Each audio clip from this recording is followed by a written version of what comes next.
Hello, my name is Luke Mund and I'm the Digital Regional Coach for the Southeast region. Today I'm going to show you how to live stream your in-person class with my model class here to your virtual students that will be at home. So I have all my students already on my Google Meet because they know the class time that we're ready to begin at. So I'm going to then give my instructions to my students. Students that are at home, if you feel comfortable, please turn on your webcam if you are able. I would love to see your bright smiley faces this morning. If you are not comfortable or you have some different things going on, that's a-okay. Thank you, Drea. Thank you, Nikki and Lisa, for turning on your webcam. I love to see all of my faces there. For my in-person students, please make sure that your camera is off and that your audio is off. And you can still work in the chat with our students that are at home, and we will have interactivity for you later on to be able to work. So I have my class ready to go. Now I'm going to model how I would open up my lesson. So in-person students and students at home, we're going to go to our Seesaw. So everybody please open up Seesaw, Seesaw, Seesaw. For my in-person instruction here in the classroom, I'm going to go present now. And I'm going to choose a Chrome tab. And the reason why I like doing a Chrome tab is that then I can go back and forth between what I'm presenting and my Google Meet to see my students' lovely faces at any time. So I'm going to go Chrome tab. I'm going to go ahead and go to Seesaw. And I have my lesson. So everybody at home and in person here, we're going to work on social studies unit. So everybody please see the social studies. This is at the top of your stream. We're going to go ahead and open that up. You're going to do add response right here with the big green button. Please go ahead and open that up. I'm going to open up my instructions as a teacher in front of the room here. Here's where I'd go over my CLO. I'd go over my agenda for the day. So we're going to start with our do now. Then we have whole group activity.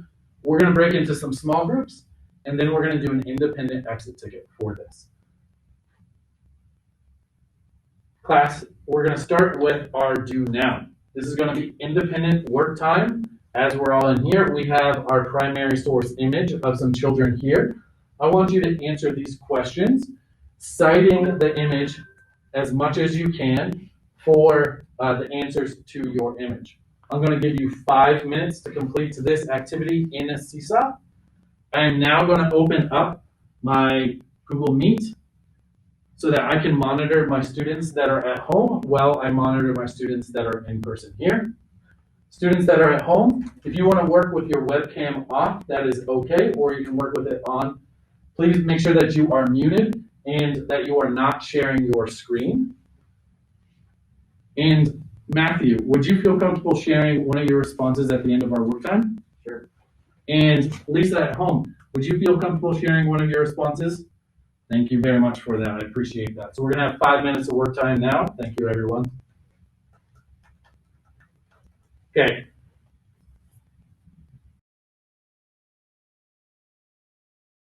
All right, our 5-minute timer has gone off. I'm going to ask Matthew to please share one of your responses to our question in Seesaw.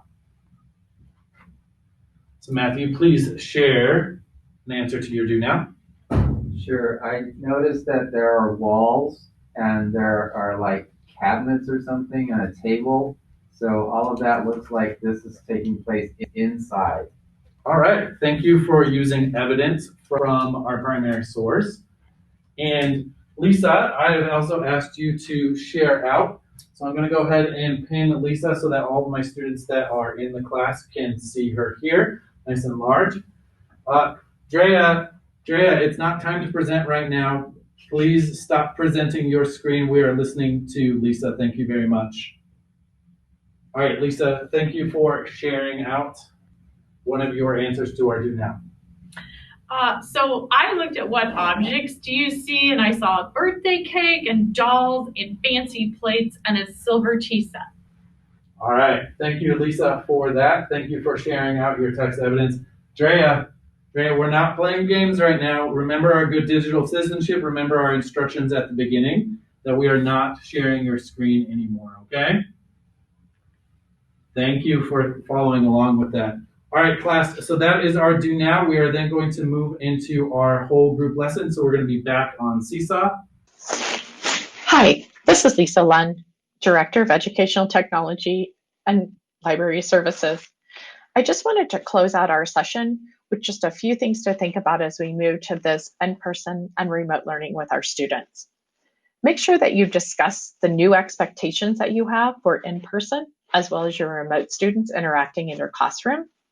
Maybe spend some time together talking through what this new journey that we're on and the way our classroom looks, and how we interact in person as well as remotely, and how we interact with each other.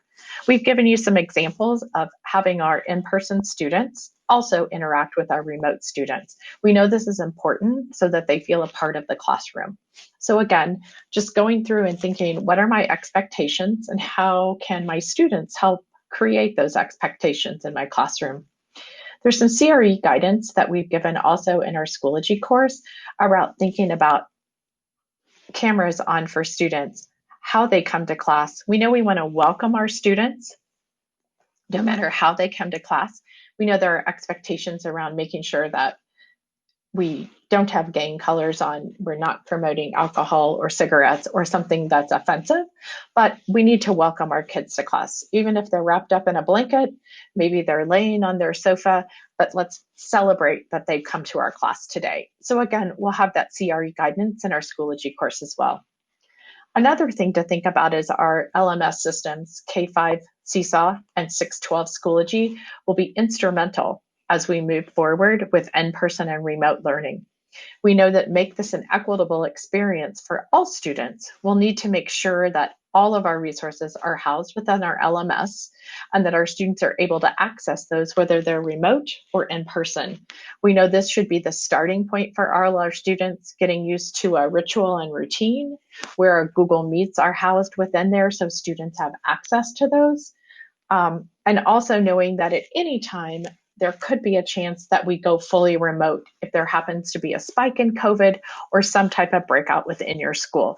So again, while students are there, just giving them guidance around how to use the learning management system, expectations that you have around that, and giving them some guidance while you're in person, even to remote students, will be super beneficial. We know that we're not going to be having students turn in paper. So again, even if they write in class or draw a picture, we can still have them take a picture of that to turn into us within their LMS. So again, remember that that learning management system will be important as we continue to move to in-person and remote. And again, if we have to make a pivot, our kids will be all that much better at knowing how to access their assignments. Do Now's small group instruction, links to Google Meets, or other resources that you use within your classroom. And finally, I think just making sure, again, a new normal and new journey that we're on, students will need to bring their devices to school every day and to take them home at night. As you saw in our demonstrations, students were all accessing the learning management system assignment, whether it was a Google Doc that we were collaborating on in small group or a Seesaw assignment that we had given to all students so that our instructor can see what we're doing, and also we can share with each other our work. We know that it'll be important that they charge their devices at home at night so they're ready to go when they come to class. So again, as we move back to this in person, contacting our parents and reminding them, hey, a great place to plug in my device is in the kitchen at night so we know to pick it up in the morning and put it in our backpack when we leave class, when we leave our home and go to school. And so again, just like I would bring my pencils and paper, my backpack and my folders that I'm taking to and from school or a textbook, our backpack, our computer will be something that we will be doing as well. So again, as we talk about rituals and routines, just thinking through how do we make sure that kids understand that we will be using that device on a daily basis in order to make them successful in class and be able to collaborate with their classmates who are remote and not able to attend school. So we've talked about a lot today. We've gone through setting up equipment based on what you might have in your classroom. We've talked a little bit about Google Meet and the new security features that we have. We shared a little bit about whole group instruction. a little small group instruction, and ways that you can use your equipment to make that the most successful for students in our classroom and also students that are remote. Talked a little bit about creating expectations, bringing our device to school, and also using and making sure that we use that LMS as the housing for all of our materials. I know this was a lot of information, and we hope that you'll reach out to your regional and digital coach to help you make those instructional technology shifts in your classroom. We're here to support you, and we look forward to the next step in our DPS journey. Thanks for joining, and we appreciate you all and what you're doing to support our students in class as well as remotely. Have a great day.